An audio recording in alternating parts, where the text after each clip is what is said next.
I need to do one thing real quick. WV Uncommon Place. This podcast is a variety podcast that houses numerous series to cover mental health, empowerment, podcast framework, and various intimate theories to get to know the hosts. Along with occasional movies reviews and dives in pop culture with our event podcast episode. The Uncommon Place digs into bringing guests on that stories don't fit the mold and are very different. WV stands for the great state of West Virginia, and every quarter we cover something in West Virginia. Stacey and myself, JR, are your hosts, so please come along for this venture to our Uncommon Place.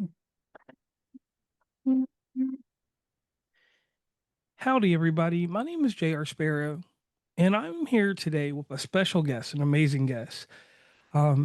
This young lady comes to us by way of Hudson Davis Communications, where she is a creator and owner of this company, alongside an amazing man named Nick. And I'll let her explain who Nick is later. But we are here to talk about a topic that we can't ignore anymore. And the topic is Taylor Swift. Now, Taylor Swift, I'm going to give her this kind of praise because it really makes the most sense to me to just go ahead and say this. She is more than an entertainer, more than a musician. And on that level, there's things that we do comparisons. And the comparisons in my lifetime go like this. It goes the Beatles. It goes Elvis Presley. It goes Michael Jackson. And then we throw Prince in there just because he was a great entertainer. And there may be other people you can say whatever, but I'm just talking about from that generation. Let's just say anybody that was born from 1950 to 1990. Those are our pinnacles. And I know some people might argue other people, but we'll just leave it with those for a short thing.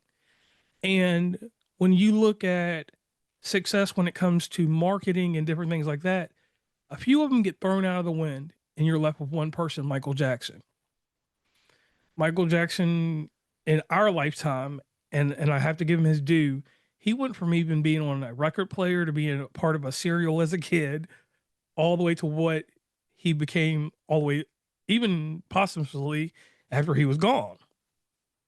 Taylor Swift has come out with a 12th album, and in doing so, the world has decided to dub this her own Thriller.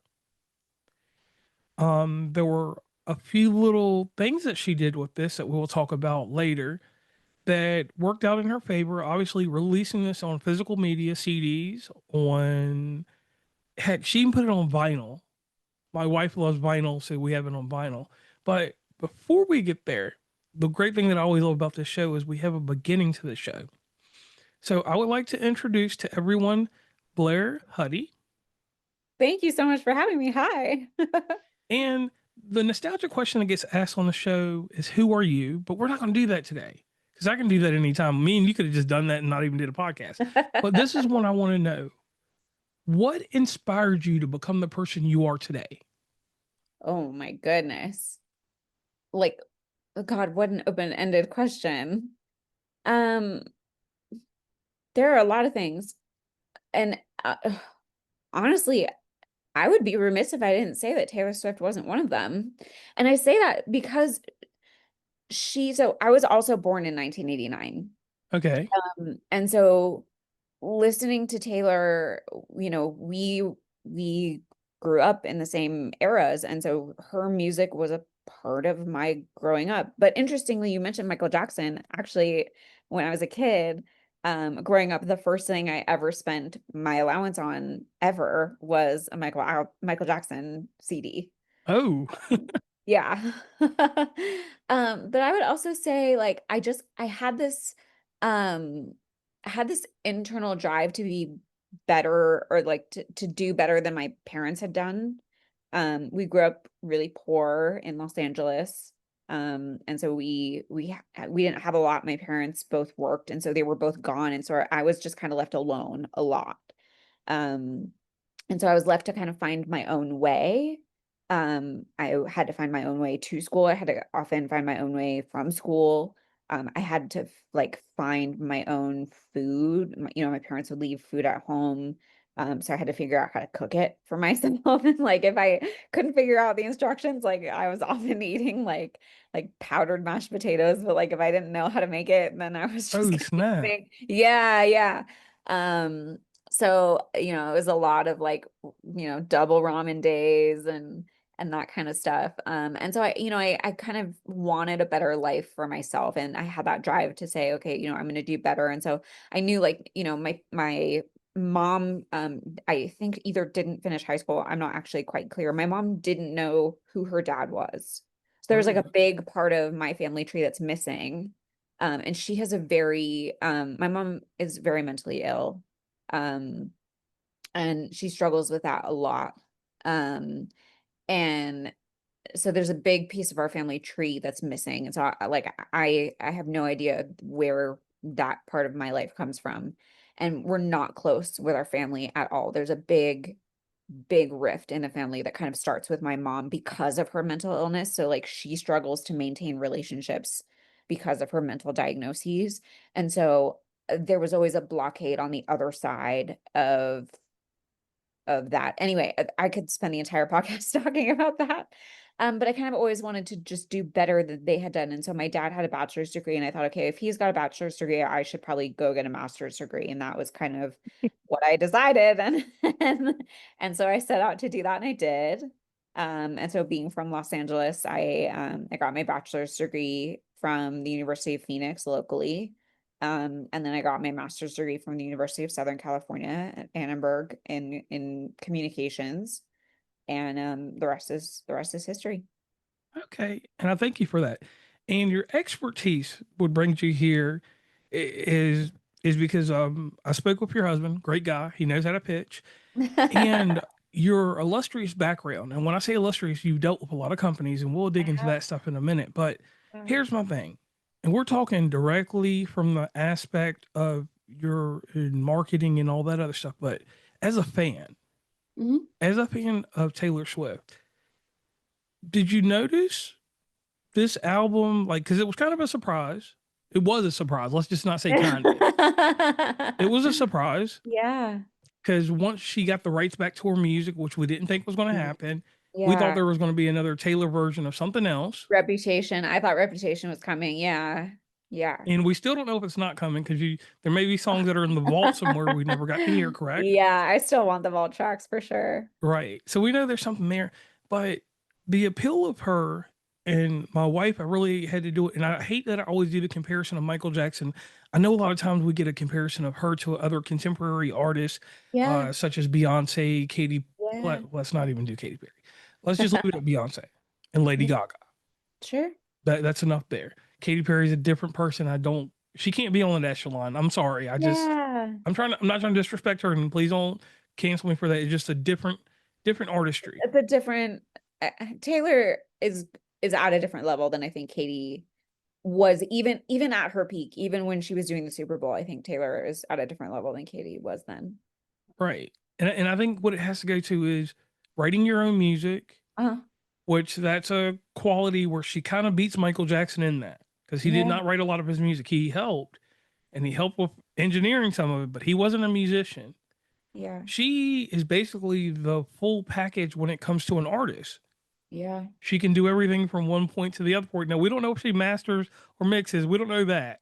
But Yeah. as an artist, I would say she's really one of the most complete you could find.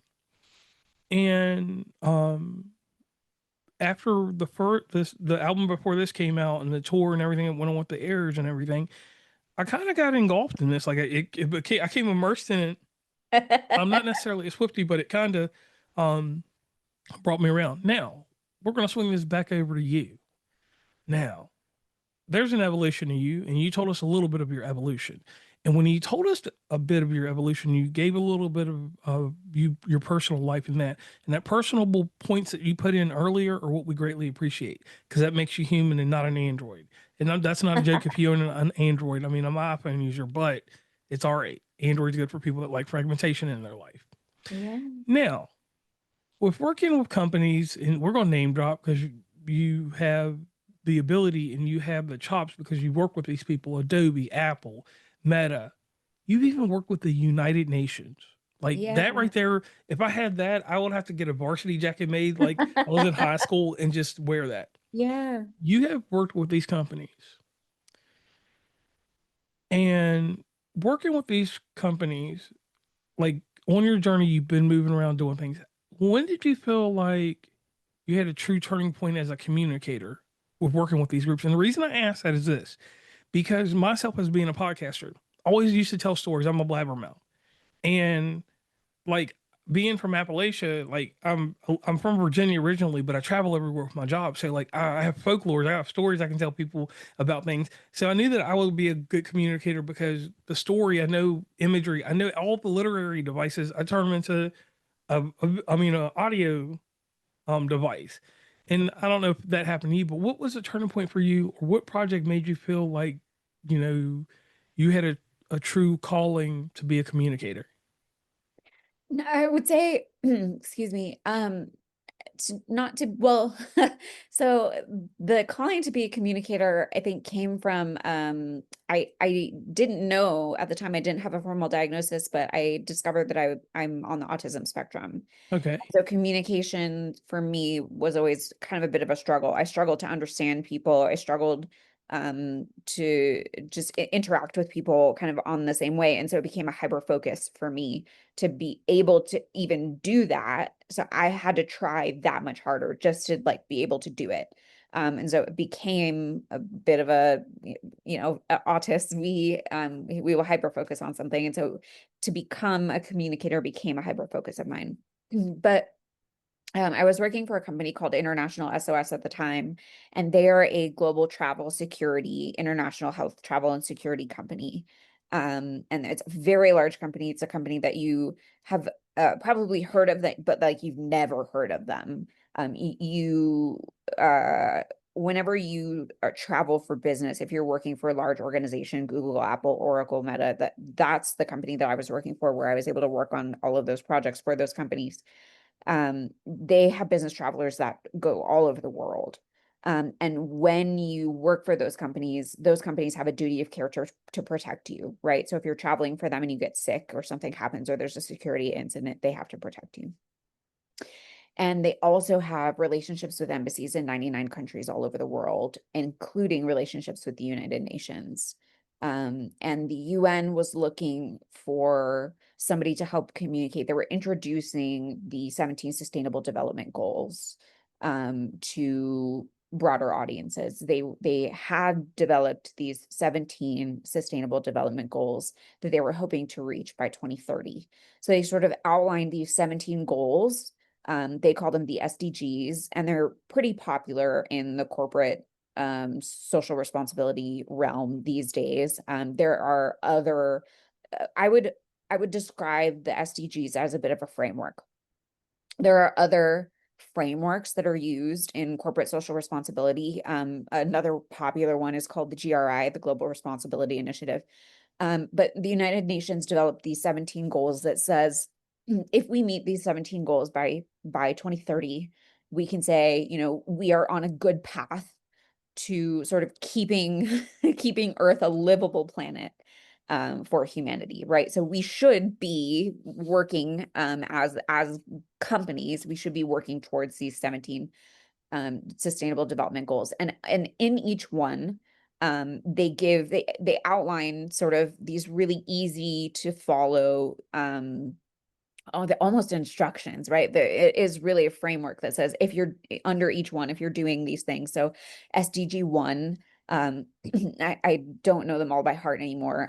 Like SDG 9 is like sustainable cities. SDG 17 or SDG 16, I think, is livable water for everybody, or something like that. So under SDG 1, there might be 11 different targets that you would want to meet under SDG 1 that says if a company is doing these 11 things, they can say, I am checking all the boxes for SDG 1, right? And then they can sort of report back to their shareholders and report back to the United Nations that they're, working towards these targets. And the United Nations was looking for somebody within International SOS to help communicate the sustainable development goals to the Fortune 500 and say, this is what we're working on. And I kind of raised my hand and said, I would love to do this. And it was a light bulb moment for me because it was the thing that said, I can do more than marketing. Often, you often find yourself just kind of click clacking at a desk, right? Like Yeah. you're often just kind of like typing, whether it's typing emails or writing content or whatever it is. And I found that it was the first time I realized that I could do my click clacking at a desk, and by doing that, I could do more for the world. That was that sort of light bulb moment for me where I went, oh, like there is more to this. And so I raised my hand, and it led to a lot of really cool things. I was able to work on a lot of really cool projects and help some of these companies write their first sustainability reports. And when you're writing these reports, you're sort of helping them map back to the sustainable development goals and say, okay, one by one, this is what we're doing to help reach these targets by 2030. And that's amazing you did that. Like that has to be something that like really makes you feel important. Like you've helped shape the future. Yeah, it keeps me up at night, if I'm being honest. Mhm.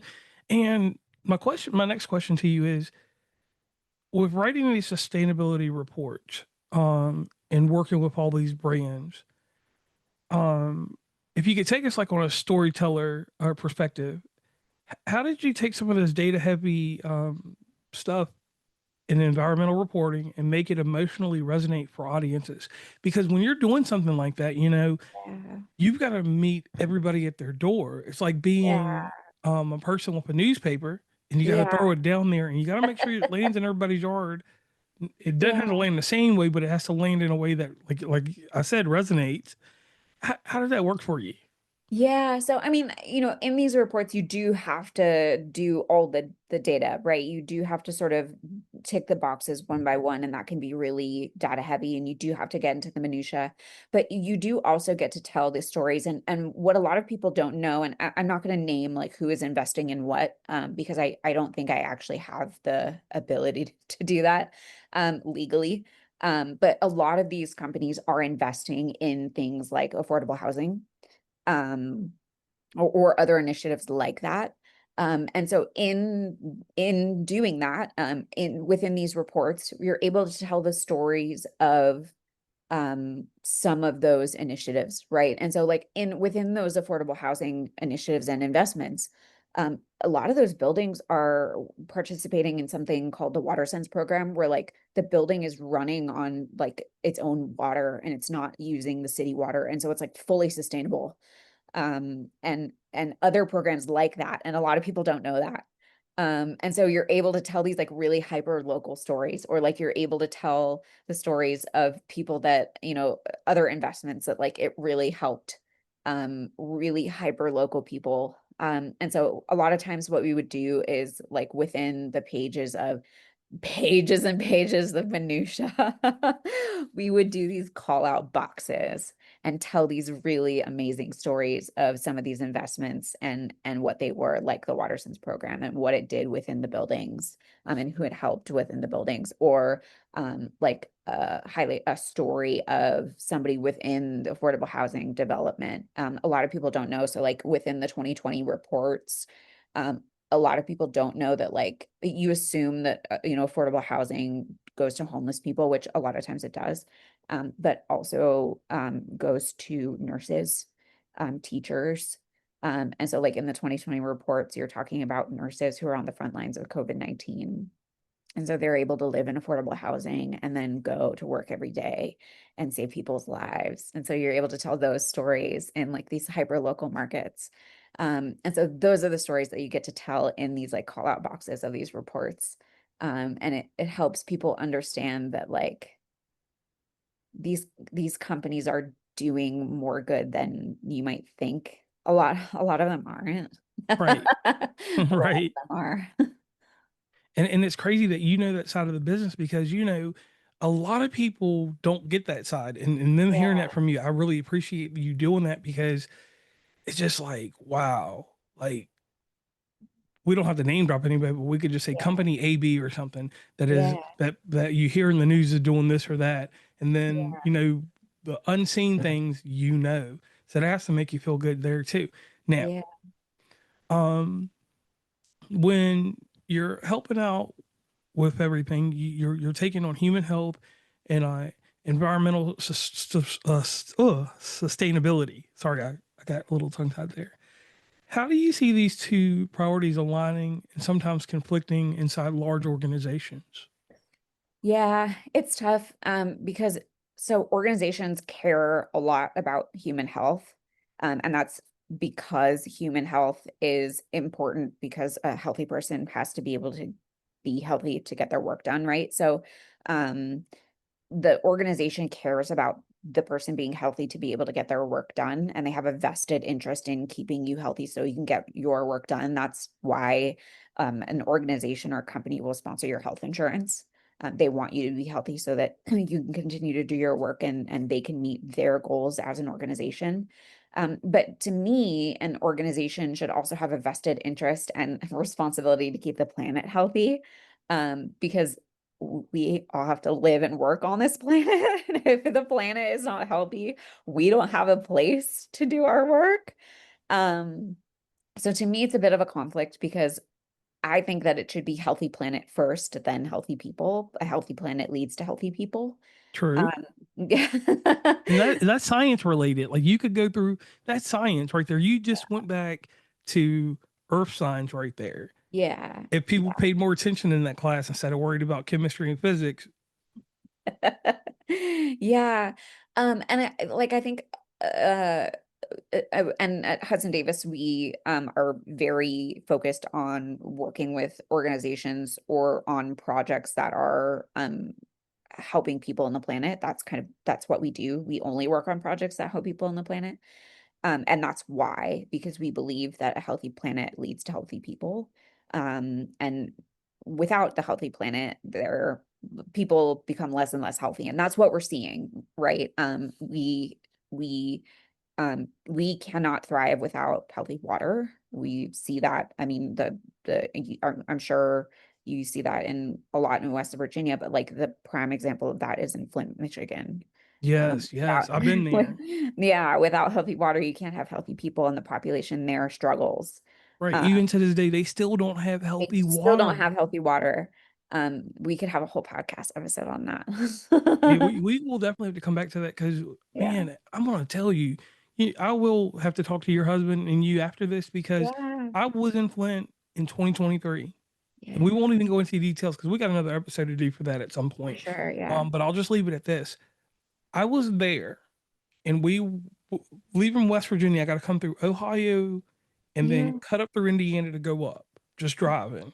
Yeah. Or no, I'm sorry, we just went straight through Ohio. My bad, we didn't go through Indiana. But wherever before we got to Michigan, we were told get our bottled water, get everything like around Toledo, get Yeah. things you Yeah. need. Yeah. But we were told as a whole in the state of Michigan, unless you're in the Upper Peninsula, be Yeah. careful. It's not safe. Yeah. Yeah. But in Flint, oh my Lord, and the poverty that's struck by that, yeah, we'll have to do Yeah. another episode on that. Now, Yeah. So healthy planet, healthy people. yeah, That's we the definitely order it should be. right. We definitely will have to do that. Now, one thing we do on the show is we do a shameless plug, and I didn't tell you about this. Could you please tell everybody where they can meet and greet you all across the internet, and where they Yeah. can get intertwined in your business? Yeah, yeah. So I'm really active on LinkedIn. So on LinkedIn you can find me at Blair Huddy. And we're there on Hudson Davis as well. I'm going to admit we're less active at Hudson Davis. And then on Instagram at real Blair Huddy. I think TikTok at real Blair Huddy.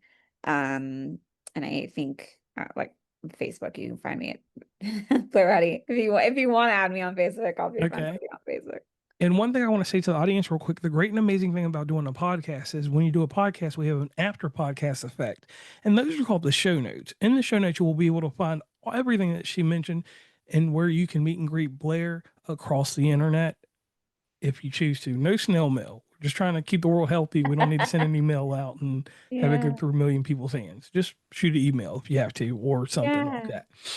Now, moving along, I want to thank you real quick for coming on to talk about that. But you got notoriety here. There's a company between you and I that united us, and I do want to give them their special props, quoted. Yeah. But you are one of the world's top 100 PR experts. Yeah. Now, Thank with that distinction and that recognition, I want to ask you what it means to you, but I want to tell you this. What it does for someone like me that goes through funnels. I go through funnels and I find guests. I have three different services that are used to that I use. And this question, like you would know about anything, I posted this everywhere. And I filter through things.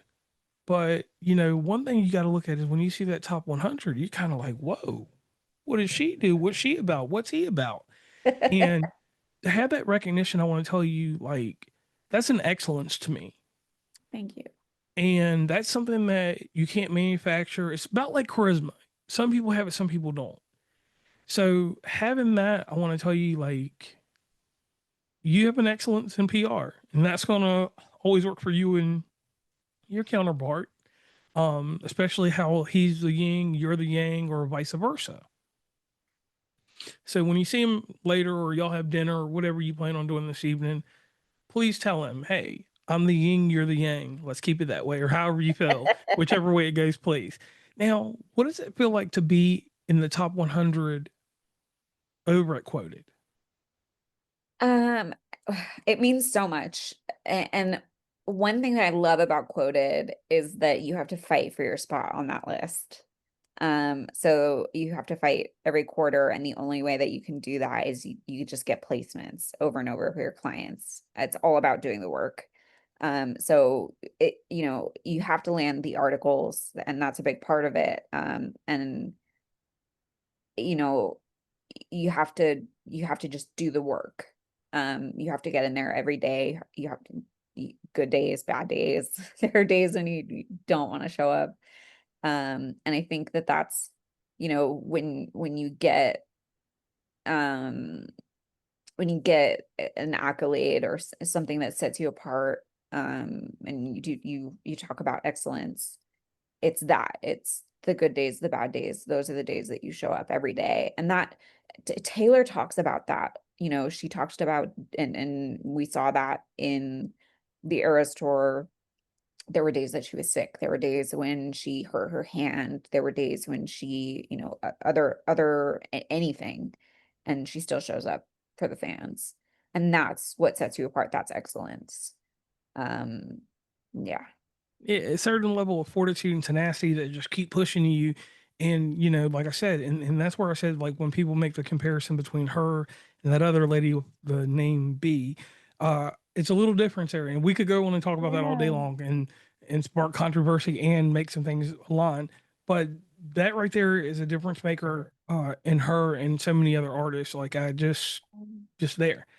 Now, I thank you.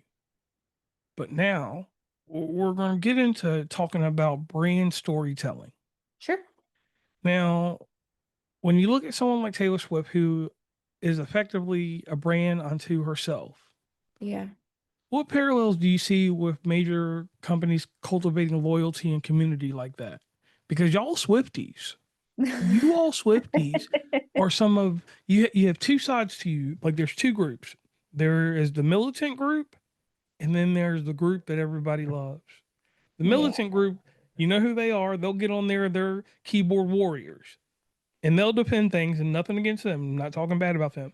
But the community around her, all of you all, like when I went to the movie theater and just anything I've seen with her in these two instances that I've seen her in her movies or her Yeah. listening party, um, it's a unity. It's something that I haven't seen, and I hate to say it again, since Michael Jackson. I have not seen, like, when I went to the theater, I was in South Myrtle Beach, South Carolina. Mm. And when I went in that theater, right, every person that was in there, it didn't matter race, creed, or any of this stuff. it was a universal appeal. I want to hear this album. Yeah. I want to be immersed in this. I like the way that some of the songs make me feel. And then, some people that are nostalgic like me, when I heard one song, what was that song? Mr. George Michael, Father Figure. Yeah. That's my favorite on the album. Yeah, I could relate to some of that stuff. And then obviously you being in content creation, also with, and being in what you are, we see some of the stuff that happens from some of her songs. And Yeah. Father Figure, I've seen a lot of that in my business life, and I know you've seen it too to a certain degree. And we've seen like how certain people can be groomed to be this and that, and heck, we've even seen it in some artists. Won't name Yeah. any, but we've seen that. But tying back to what we were just talking about, how do companies create this loyalty and community like she has? So I want to just touch on like the first thing that you kind of talked about, because Taylor is absolutely a huge brand unto herself at this point, and she talks about that a lot in her work, and she references it in her work and her music videos a lot. And she's talked about how she struggles because she has become such a huge brand that she feels like she struggles in feeling like she's a human, and that is like that kind of makes her really relatable in a way. To like see that she struggles with that, to me, like I was like, wow, like that like what a human. But when it comes to loyalty and community, I think that what Taylor does and the way that she does it, I don't see any company doing that at scale. She gets personal in a way that I don't see brands doing. And what she's doing is two-way communication. She speaks to her fans and she gives her fans an outlet to speak to her. And she gives fans the ability to feel like they know her. And the way that she does that is through her music. And then she has these other I call them like arms, um where she gives fans the ability to feel like they get to know her, whether that's through appearances at the shows. So she does secret sessions, and she gets fans, she hand picks fans. She's really, really active on the internet. She likes to say that she's not, but you can see that she is, because she handpicks fans and she follows them online. And she's really active on Tumblr, which I don't think a lot of people know. And so she follows people on Tumblr, and she actively handpicks fans that are active on like Tumblr and TikTok and things like that. That's She, crazy because Tumblr, yeah, I use it and I tell people about it on podcasts, podcast related, because I built my hashtags over there. yeah, That's crazy. yeah. And like fun, like super, I have a couple like Taylor related stories that are like super fun facts. Okay. When I was at the Reputation Stadium tour, we got really good seats. We were like not on the floor, but like the low section of um like the sides. So we weren't like way down on the floor, but we were on the sides low. And to be quite honest, like I joined Swiftydom in the 1989 era, and so I didn't know, I like what I didn't know Andrea by like face at the time. And I remember seeing this woman, she walked into like our section, and we were literally front row, and she was looking around at people. And if you know anything about autists, when we get really excited and really overwhelmed, we can look very angry. Mm-hmm. And I was really excited and really overwhelmed at the show. And so I was like, really, I was with a friend, and then like, of course, we were singing along, but like, I was kind of like holding my own hands, and like, I don't think I looked like I was having a very good time. And I know now, I look back on it and I know now it was Andrea Swift. And she was looking for people. She was looking to hand pick people to go back into rep room. And she chose the girls that they looked like they were having just a great time, and they were right across from us. And I think back on that moment, and I was like, if I had just looked like I was having a better time, I think I could have gotten called into rep room. Um, but it's things like that where like Taylor is doing those things to connect with her fans. She bakes them cookies. She makes bread. Um, she connects with her fans in a way that I don't think brands are connecting with their audiences. And so that's why she's able to build such a strong community, right? The communication is two-way. The brands that get close, the brands that build really great communities are the brands that get personal with their customers in ways that work for them. They don't get quite as close as Taylor is able to, because they don't have as effective two-way communication as Taylor does. They could be it could be brands that are really great at doing events. They could have really great perks. They could have really great communication. I see a lot of brands. Duolingo is one that has really great communication on social media, and they have a great community that they built on social media. Um, the list goes on and on in terms of like the ways that they could build community.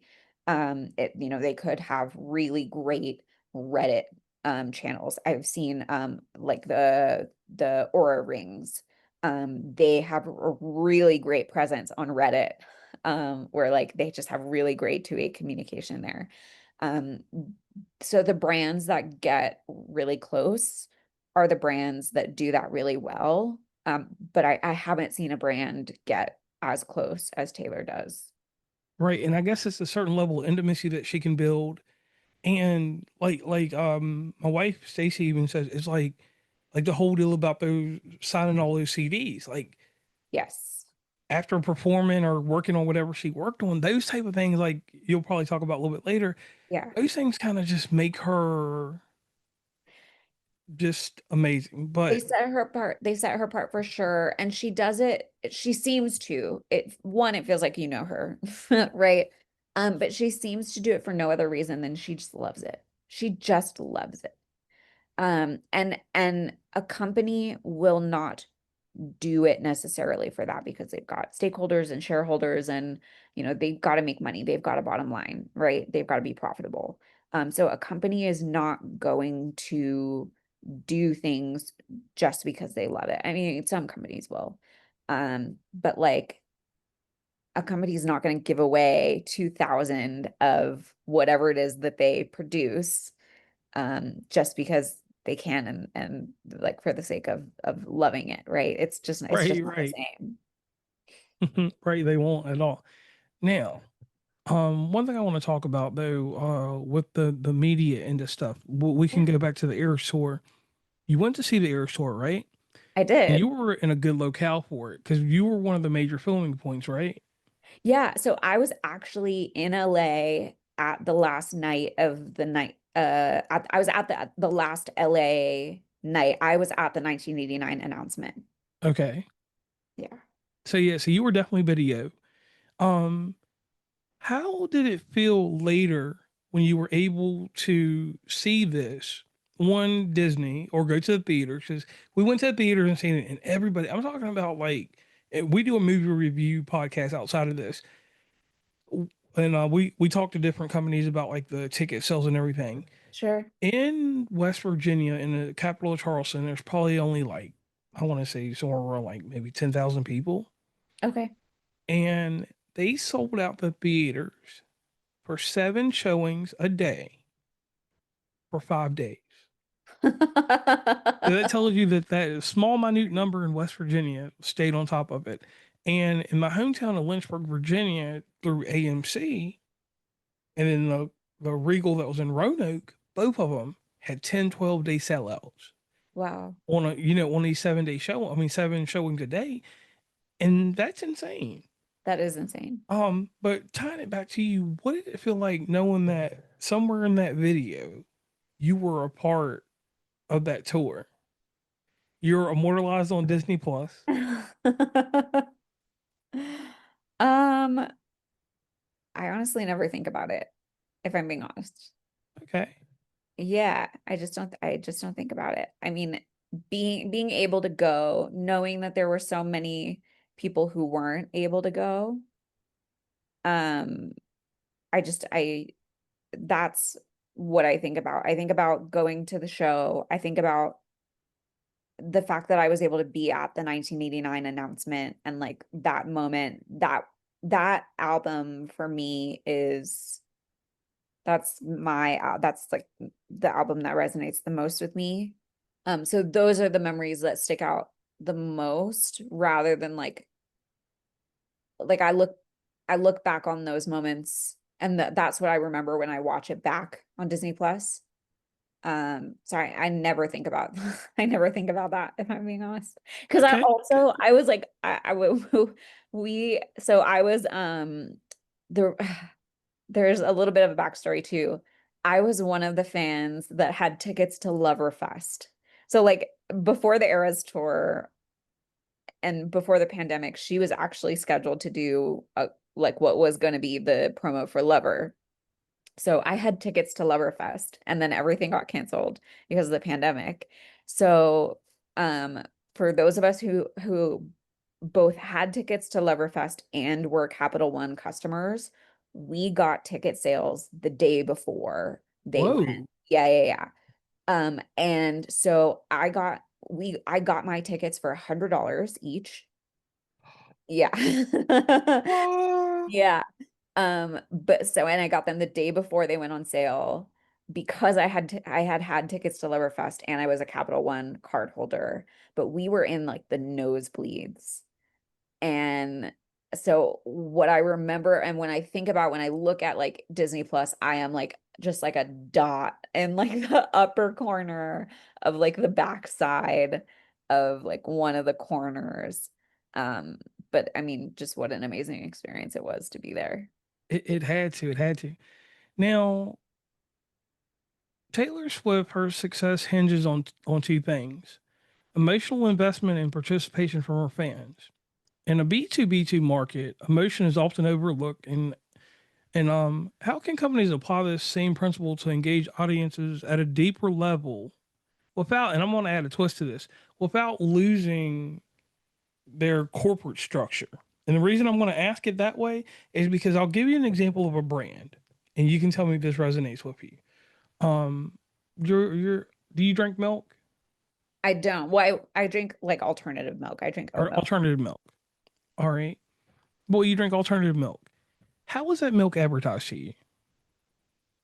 Uh, well, I drink it because it only has two ingredients, oats and I think water.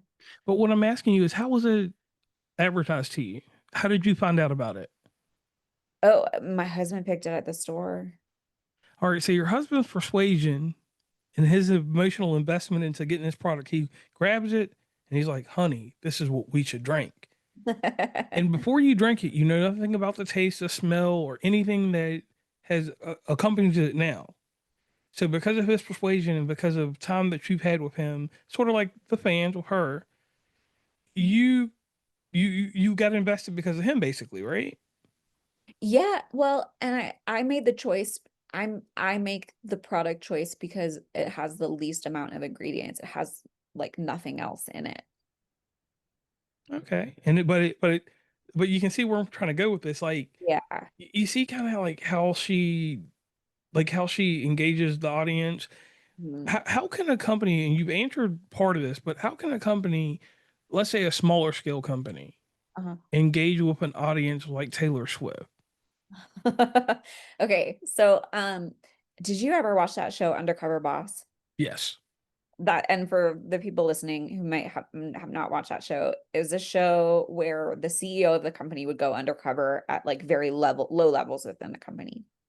And I feel like that's kind of what Taylor does within like everything that she does.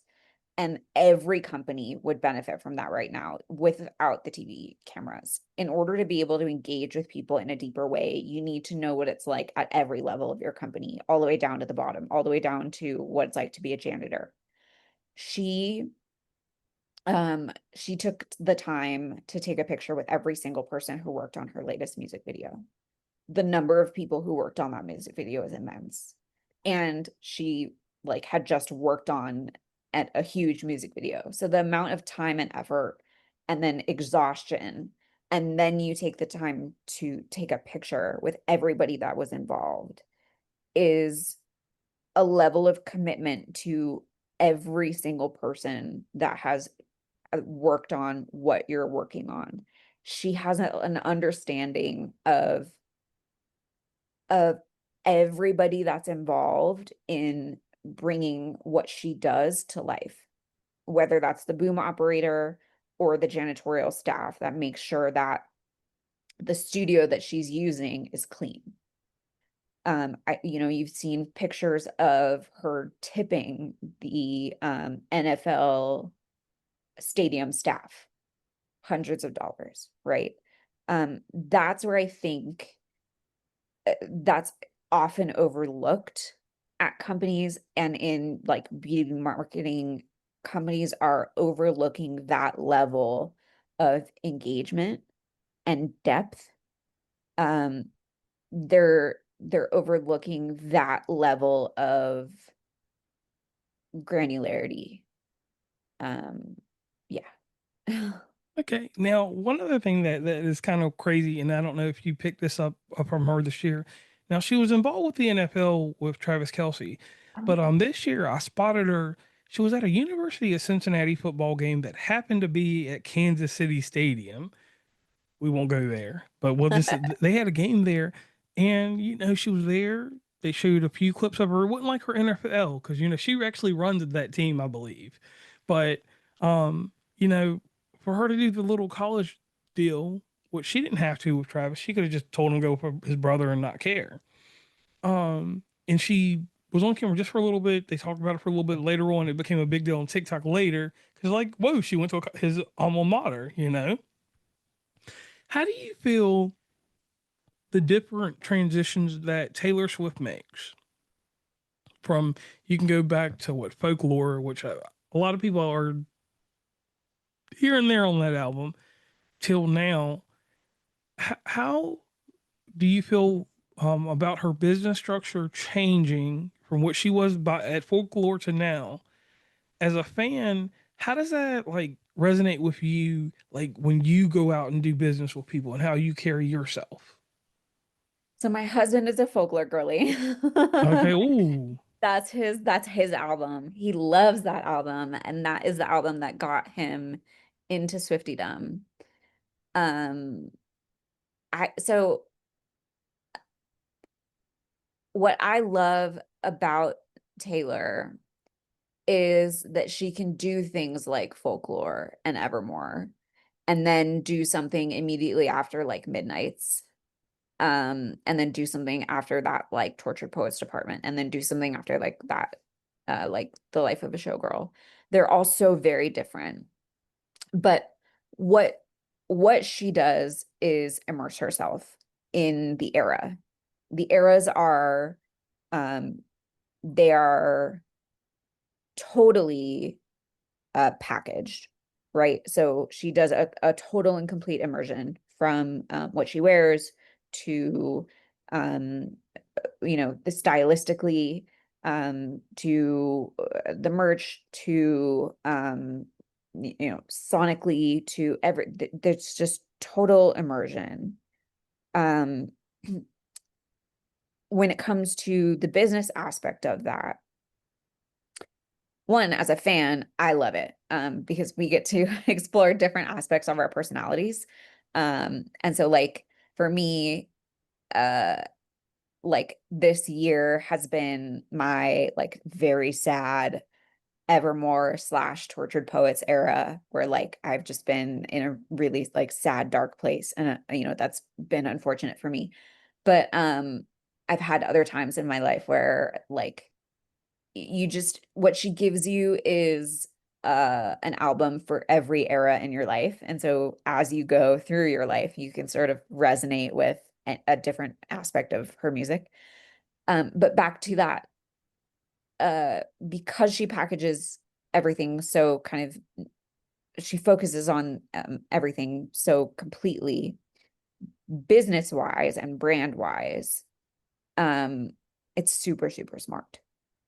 um and what it allows for is,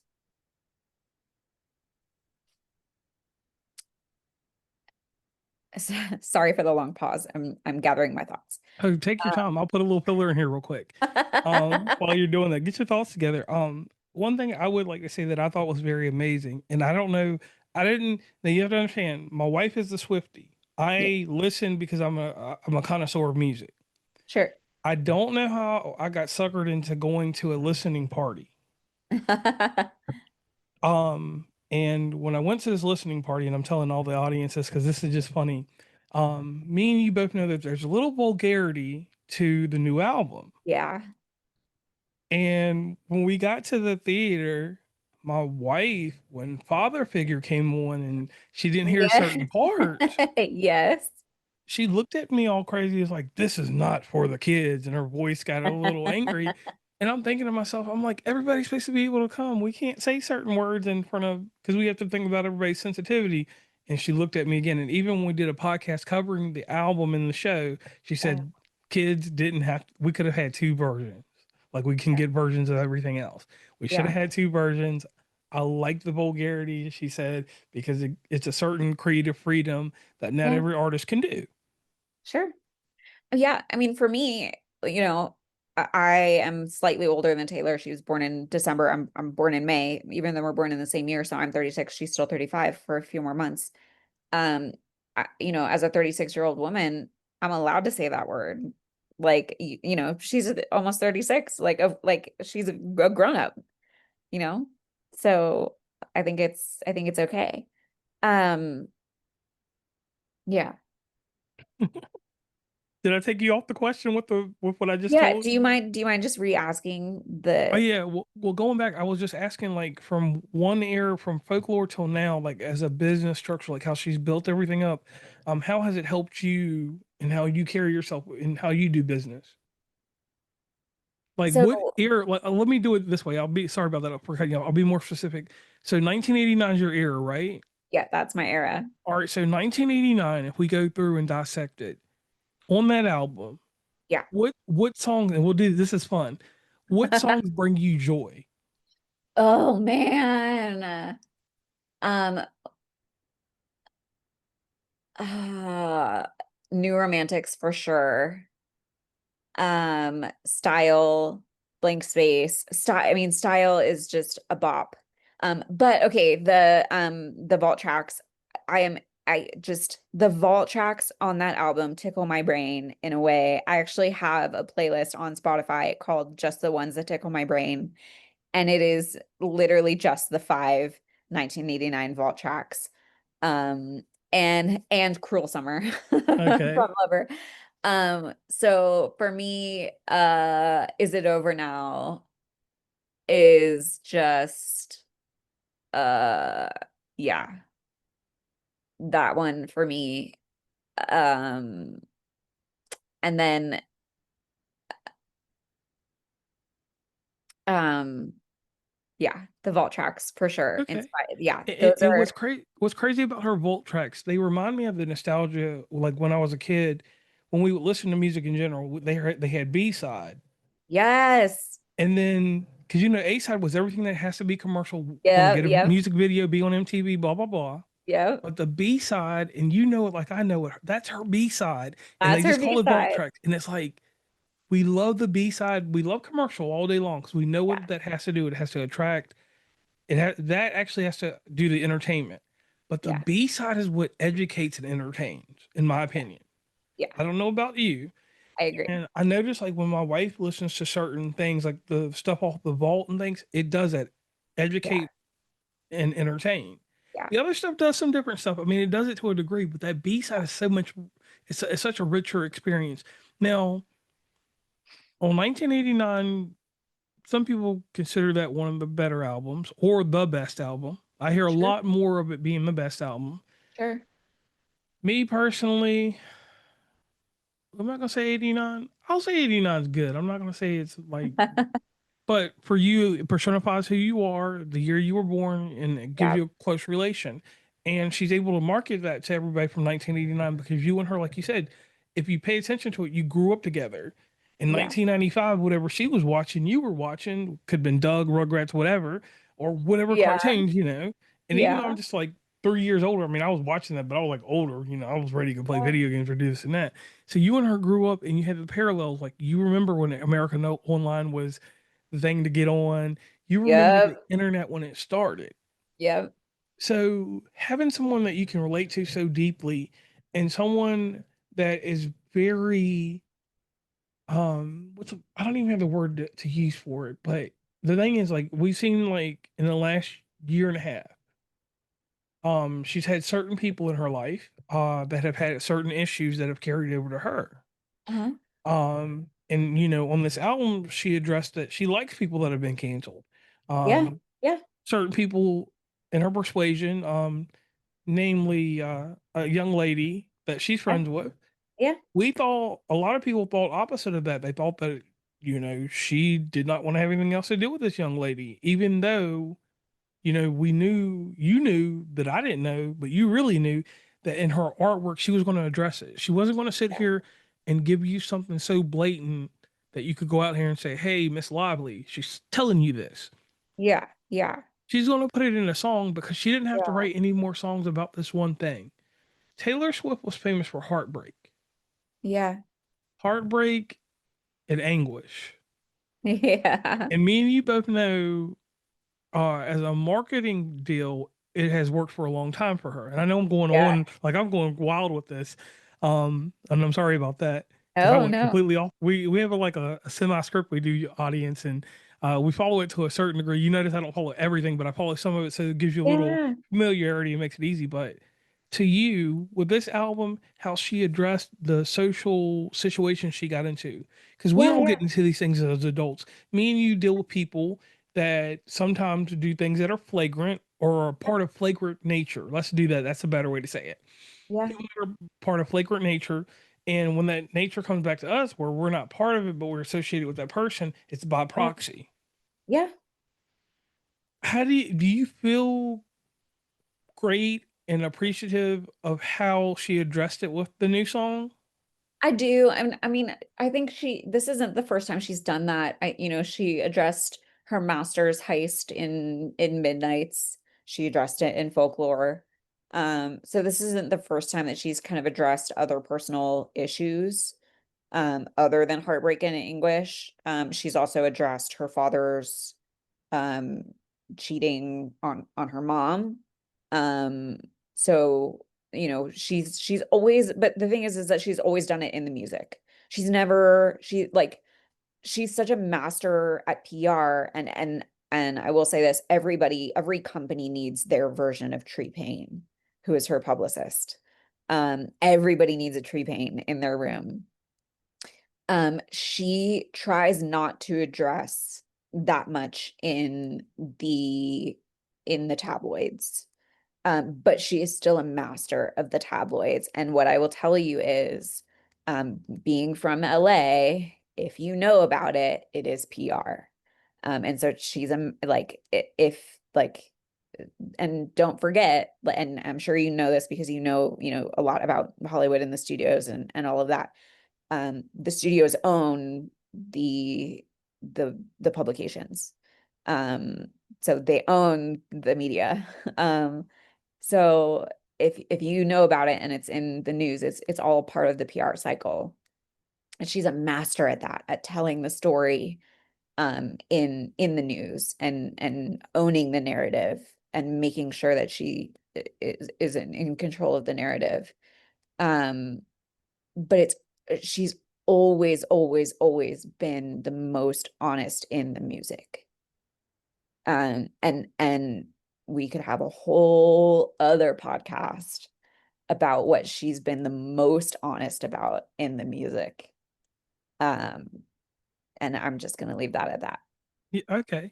And what I will definitely have to do is, on the other show that we have, Sparrow's Under Review, which is our other podcast, I'll have to invite you and your husband on there. And I'm Yeah, personally sending you an invitation now to be on there with me and my wife, or my I'd wife and love I, to.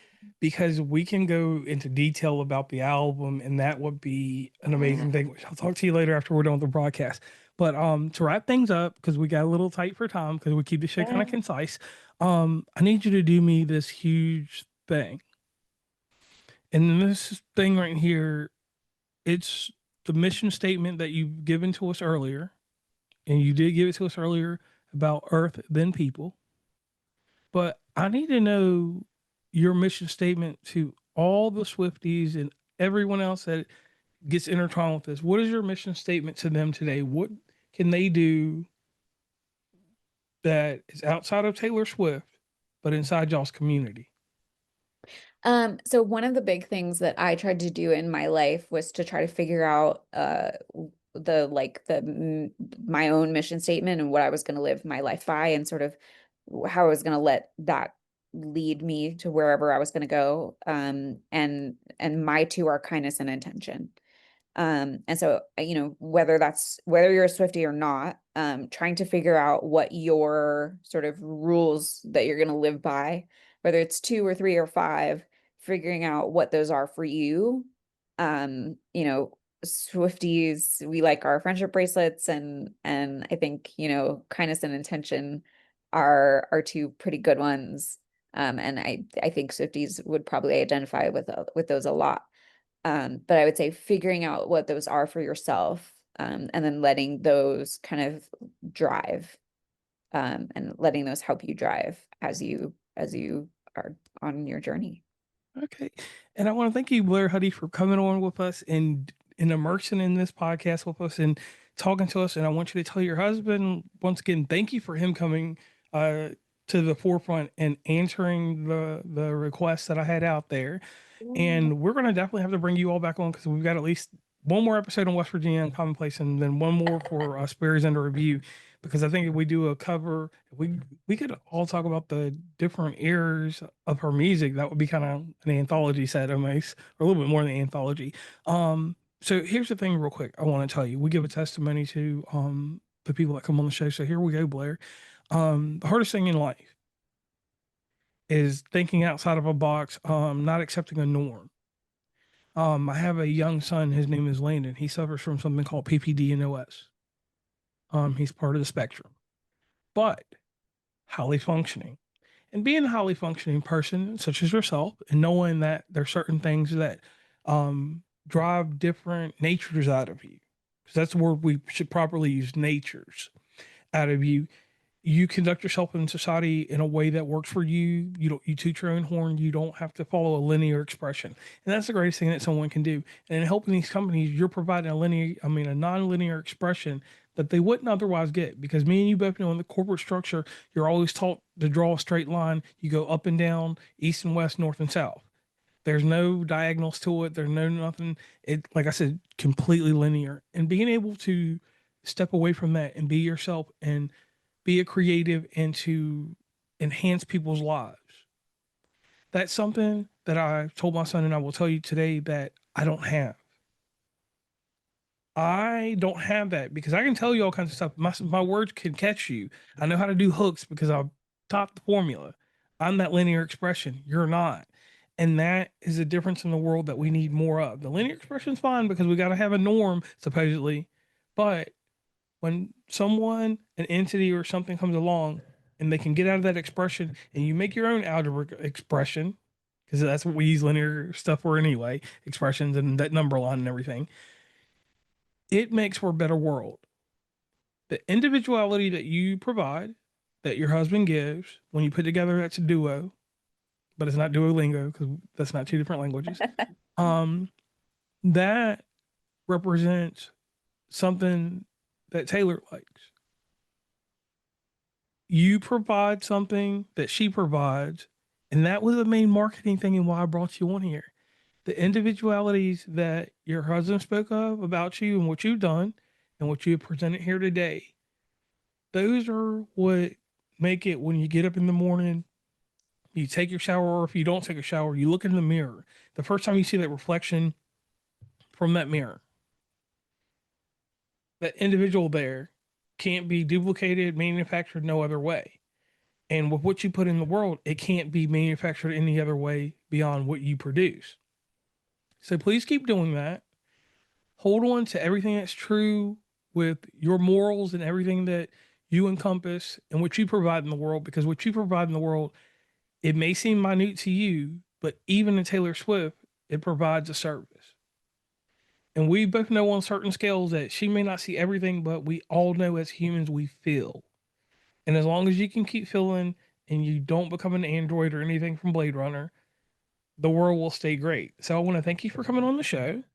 And lastly, would you like to give a shout out to anyone or everyone that needs to know that you care? Oh, well, thank you so much for all of that. That was so sweet of you. Thank you very much. And I want to give a shout out to my husband and his work. He is building something called Pantheon. It is the next great thing in golf. Um, Ooh, so be on the lookout for that. It is called the Pantheon Golf Club. okay. Yeah, so be on the lookout for that. Okay. And I thank you very much for coming on. And now this outro is going to come on from this British lady so you all can uh, go on to the next podcast you're going to listen to. Please follow WV Uncommonplace on Instagram, Tumblr, Twitter, TikTok, where we have some great content, Facebook, LinkedIn. Hit up the merch store at oncommonplace.square.site. Join the email list from the website, and rate, subscribe, and give feedback from your favorite podcatcher. And lastly, thanks for listening, and tune into the next episode.